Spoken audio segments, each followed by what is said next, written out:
Yeah, guys, welcome to an episode of Boxing Views, Boxing Matters.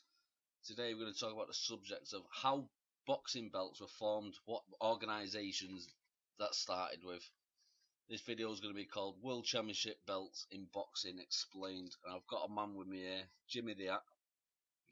I'll leave a link in the description down below. If you want to check him out on your Twitter, I'll leave a link down. So he's going to cover about boxing belts, how they formed, how they started, where they're based. So just a bit of information that you might like to hear. So please leave a like, dislike. But I hope you enjoy the video. I'll pass you over to Jimmy the Axe now. There you go, Jimmy.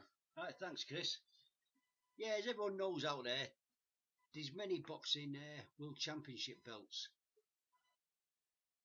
I think most of us agreed that the four main ones, and then after that, there's around 20 odd. And to be truthful, it's usually the champion that makes the belt rather than the belt that makes the champion. Well, I'm going to tell you, I'll start off with it about these belts on the oldest one.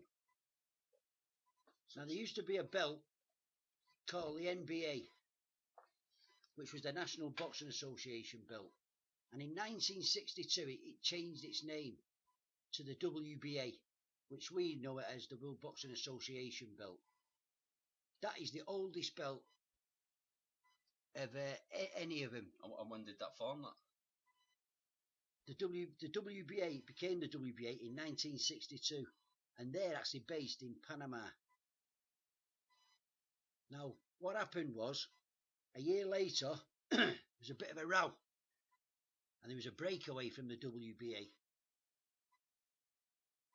and the WBC was formed. The WBC, they are actually based in Mexico City. So in 1962, we had the WBA. 1963, we got the WBC. So now, in 1963, we've got two championship belts. I can live with two championship belts. And then, yep, that's it. In 1983,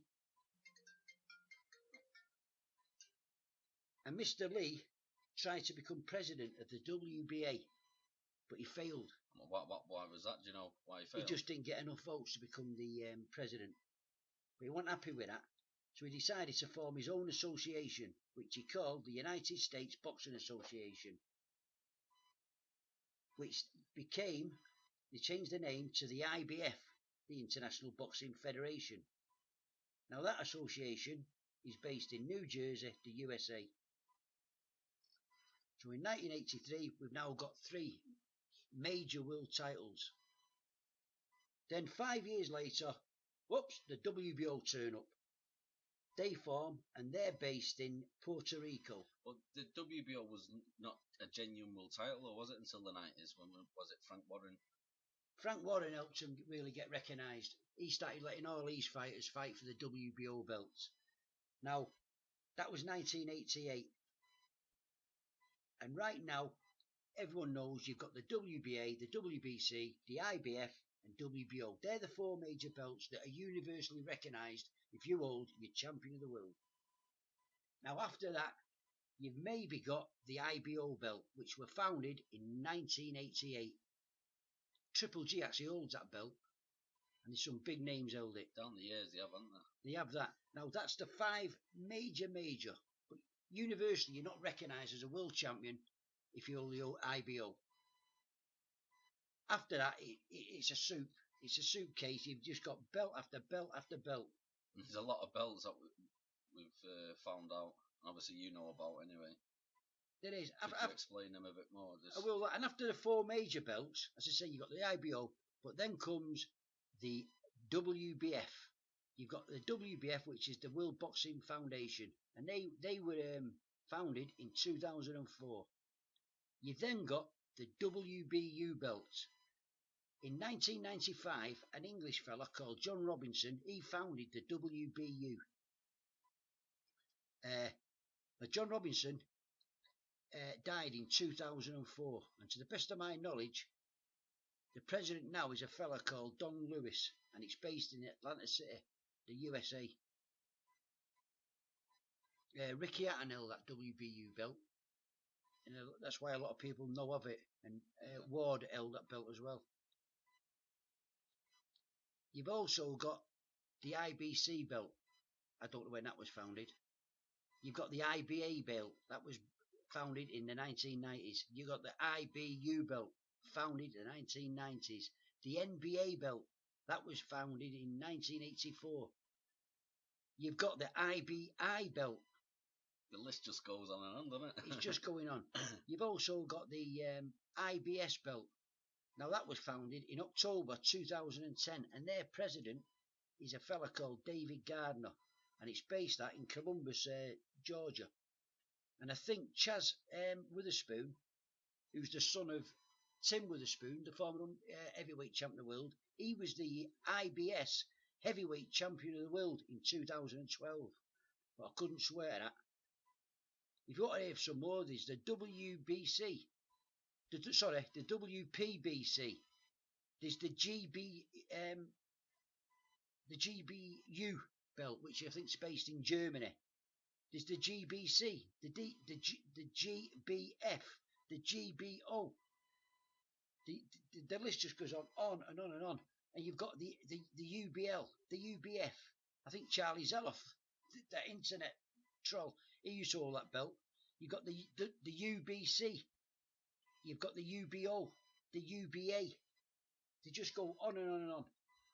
I wouldn't really take any notice of any of them belts by the five main ones that I'd call the five main belts. Could you just name them for us, please? The WBA, which is the oldest belt, the WBC, the IBF, and the WBO. They're the only four belts in world boxing where you're universally recognised as champion of the world. The IBO, not a bad belt, but you will not be recognised as a universal champion. And the rest of the belts... And like I say, that was like with the WBO, wasn't it? Because it only really come into effect as a genuine world title in the 90s when Frank Warren got his fighters fighting for it. Is that right? The WBO, it started to say 1988. Hard to find its footing because there was three other belts saying they were all world titles as well. But the promoter in Britain, Frank Warren, massive in the promoting of boxing, he started letting all these fighters challenge for WBO belts. That's why you still to this day see, to be truthful, Frank Warren could get me a shot at the WBO Championship of the World. He's well in with them. Just like years ago, Don King was in with the WBC. He could get anybody a shot at the WBC belt. And that's how the WBO, I think, got a good grip into world boxing. And just for your own, a little bit more information, the EBU, which is the European Boxing Union, I know we have the WBO European title, but the EBU European belt, that is the European belt to have. That was founded, I think, in 1945.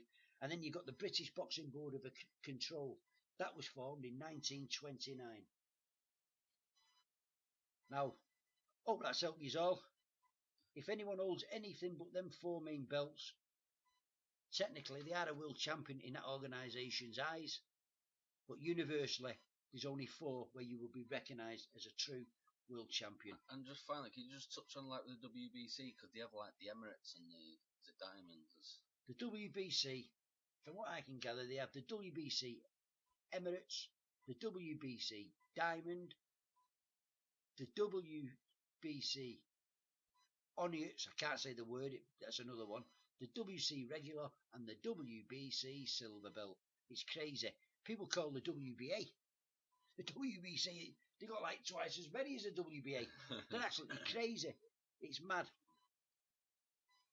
But anyway, as I say, that's if that helps you, the four main belts I've just told you, that's them. The other 20 odd, they're a world champion. I mean, you've got the UBO. That was founded in 2004. Their world heavyweight champion is a fella called Zolt Bogdan. He's from Hungary, and the last time I heard his record was 12 fights, 12 wins, no defeats. But he's only I think he's about 6'2", so he's a very small heavyweight at that. Yeah. But that's the UBO World Heavyweight Champion. Universally, not the World Heavyweight Champion. It's mad how that, a lot of these belts are actually genuine world titles, but the young audience today, they don't really know about this stuff, do they? They don't. That's why I thought we'd just do this, Chris, because there is that many belts. I mean, there's some beautiful belts and all.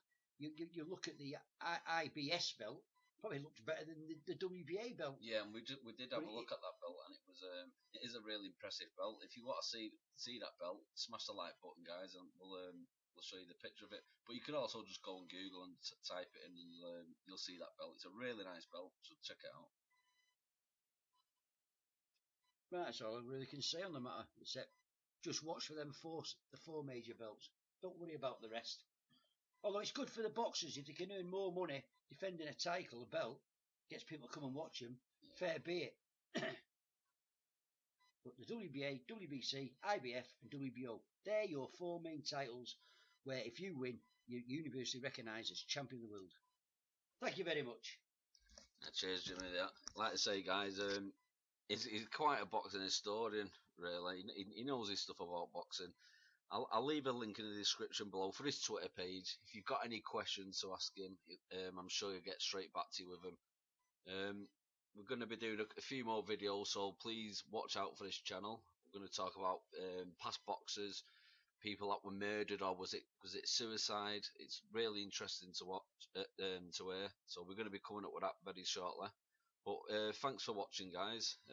Please smash the like button, the dislike button if you didn't enjoy it, but I'm glad you viewed it. And yeah, I'm Chris, and that's Jimmy Diat. Take care, peace.